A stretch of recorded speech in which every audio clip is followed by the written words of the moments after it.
nosotros somos estudiantes de la Universidad Nacional de San Agustín y actualmente estamos cursando el primer año de psicología. Y en esta oportunidad analizaremos la novela peruana Redoble por Rancas del autor Manuel Escorza. Y en este video hablaremos de muchos puntos importantes, así que te recomiendo que tomes nota. En primer lugar, tenemos una breve presentación de la biografía del autor, que está a cargo de nuestra compañera Saraiki Socala.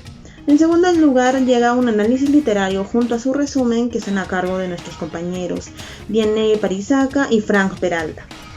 Y por último, Magdiel Purguaya nos dará a conocer las conclusiones de la novela. Así que comencemos. Mi nombre es Araidina Quisocala Condori y en esta oportunidad vengo a hablarlos un poco de la biografía del gran escritor novelista Manuel Escorza Torres. Manuel Escorza Torres, conocido como Manuel Escorza, nació en Lima el 9 de septiembre de 1928 y murió en Madrid el 27 de noviembre de 1983. Él fue un novelista, un poeta, político y editor peruano de la generación de los 50. Él fue atentado a los fenómenos sociales y observador de los problemas del Perú, de la época que lo vio cumplir vivir. Fue uno de los más altos narradores, perteneciente al indigenismo o neoindigenismo peruano, junto con sus compatriotas Ciro Alegría y José María Riedas. Él fue un cultivador del realismo mágico andino. Escorza ganó los 2 primeros premios en los Juegos Florales del siglo IV, del centenario de la Universidad Nacional Autónoma de México en 1952 y obtuvo el Premio Nacional de Poesía José Santos Chocano en 1956. Su primera novela fue Redobles por Rancas, que fue publicada en 1970, que esto forma parte del ciclo denominado La Balada y los Cantantes. Eso sería todo, muchas gracias. Buen día, profesor. El día de hoy voy a realizar un pequeño análisis de la obra Redoble por Rancas y vamos a empezar mencionando que esta obra pertenece al movimiento o a la corriente literaria neoindigenista, el cual es un movimiento literario que supone un intento de superar la caracterización externa del indio para comprenderlo desde dentro de su realidad, es decir, internamente, adentrándose en su visión del mundo y en los rasgos profundos de su cultura, comprendiendo sus vivencias y mencionando sus costumbres, sus modos de hablar y la forma de ser de los indígenas. Y principalmente la novela Redoble por Rancas nos muestra cómo es que los habitantes del pueblo de Rancas son tan desdichados porque una empresa minera les va arrebatando poco a poco sus tierras, dificultando mucho su vivencia allí. Es decir, ellos no tienen una vida digna, pues solo se dedican a sobrevivir, ya que sus ganados y el agua, sus chacras comienzan a ir en decadencia. Sus ganados se mueren y es muy dificultoso para ellos conseguir agua gracias a la empresa minera.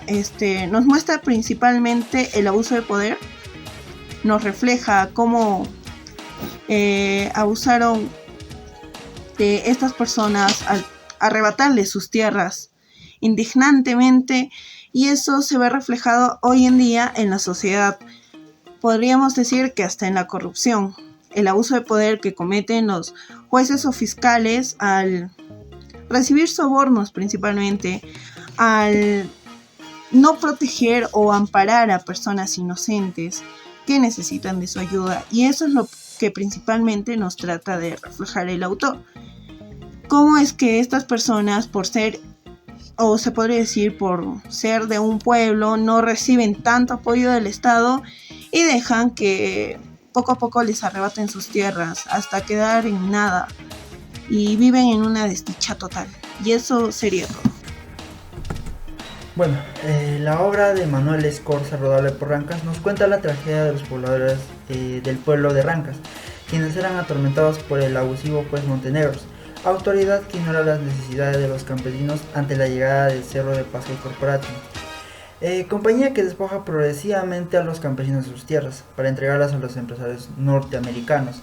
Y bueno, la forma en la que les quitaron las tierras fue por medio de la colocación de un cerco monstruoso que los aísla y enjaula en la miseria y hambre.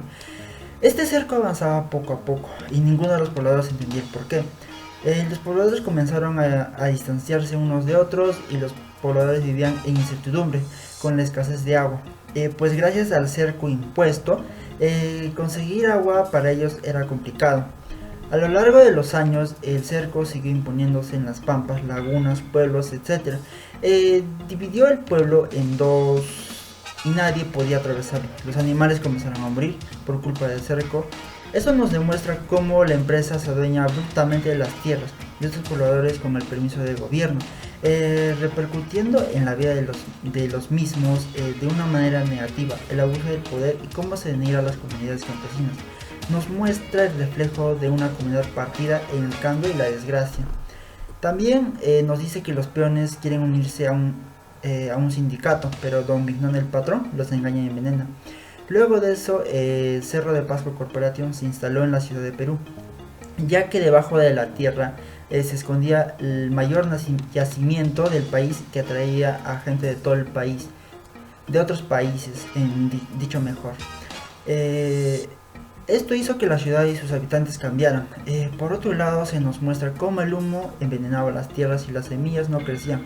La compañía compró todas las tierras. Ante esto, Chacón quiere matar a Montenegro. Se organiza y van todos con distintas banderas y por distintos atajos. Empezó la violencia. Aparecen ovejas muertas. El padre Chazán le explica que no es obra de Dios, sino que es la compañía que se adueñó de todo, hasta de los jueces, hasta de la policía, hasta de los fusiles. Luego Chacón nuevamente tiene problemas con Montenegro. Mientras Montenegro y Dominones se concentran en partidos de póker, avanzan las transformaciones. Aparecen flechas blancas pintadas que son señales de tránsito. Y por finalizar, Fortunato es engañado por gente de Cerros de Pasco Corporation y trata de alertar a la gente del pueblo, pero no hay nadie en Perú. Ni siquiera las autoridades le dan importancia a sus reclamos. Y por último, Montenegro espera a Chacón para enfrentarse, pero al hacer cerrar el portón, lo que los demora y consigue fugarse. Seguidamente habla del plan que tiene el personero de Rancas, uniéndose a toda la comunidad y por un conjunto de cerros hambrientos y contaminados pastizales tomados por el Cerro de Pasco Corporation. Comparando con la actualidad, esto no es cosa de otro mundo. Muchas veces, como las autoridades no prestan atención a los pedidos de su población, esto tiene que hacerse cargo del asunto por sus manos, y aunque no siempre sea lo correcto el poner en riesgo la integridad de los involucrados, se llega a obtener lo requerido. Esta novela relata cómo las autoridades se encaminan a la municipalidad de Cerro de Pasco para pedir al alcalde que los apoye con 5,000 pesos, porque el juez Parrales les exigía 10,000 soles para la constatación del cerco que levantó. El Cerro de Pasco Corporativo, indignado de tal engaño por parte del juez Gerardo Ledesma, decide denunciar a una radio local.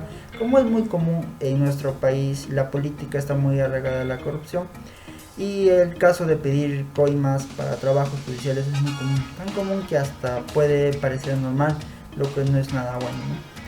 Y aquí podemos decir el de cómo termina la obra Rodolfo Rancas. Casi en la parte final van el ejército y dicen que hay una orden de desalojo a Fortunato, y si no desaloja en 10 minutos dispararán. Es aquí donde se responde. Él responde en otras palabras: ustedes no saben lo que es ganarse la vida. Ustedes nunca han agarrado una lampa, nunca han abierto un surco. El gobierno les paga, señores. Nosotros no faltamos a nadie, ni siquiera faltamos al uniforme. Esta es otra realidad que vivimos hoy en día. Claro ejemplo, la política. Ellos nos dominan, no valoran ese esfuerzo que cada persona de las zonas rurales se esfuerza para salir adelante, mientras ellos llenándose los bolsillos de plata del pueblo sin hacer nada. Y si hay una protesta contra ellos, los militares contra los militares o políticos salen a defenderlos con maltratos a la población. Esta realidad que vivimos hoy en día, la injusticia en todo momento, hasta en el trabajo, en el estudio y también en los casos judiciales. Bueno, esta historia se ha vivido claramente en los tiempos del terrorismo, donde los campesinos o personas de la población buscaban la igualdad haciendo justicia, que todos tengan todo por igual, que nadie pueda ser esclavizados por los militares sin compasión alguna. Les dispararon o se lo cargaban a toda persona que buscaba igualdad. Y esta es la gran injusticia que se ha llevado desde hace mucho tiempo. Buen día, mi nombre es Magdiel Génesis por Guaya y a continuación estaré dando algunas conclusiones del tema que acabamos de analizar, la obra Redoble por Rancas de Manuel Escorza. Bien, en esta obra Escorza denuncia explícitamente los abusos sufridos por pobladores indígenas de las zonas andinas centrales, en las cuales ellos lucharon contra las explotaciones y las injusticias que se referían hacia ellas. Por ello es preciso que las injusticias que tuvieron hecho en el pasado sean tomadas como experiencia para no tener que pasar por la misma situación 2 veces. Gracias. Bueno, llegamos al fin de este gran video y espero que te haya gustado e incentivado para que vayas a leer la novela completa. Sin más que decir, me despido. Nos vemos en una próxima oportunidad. Gracias.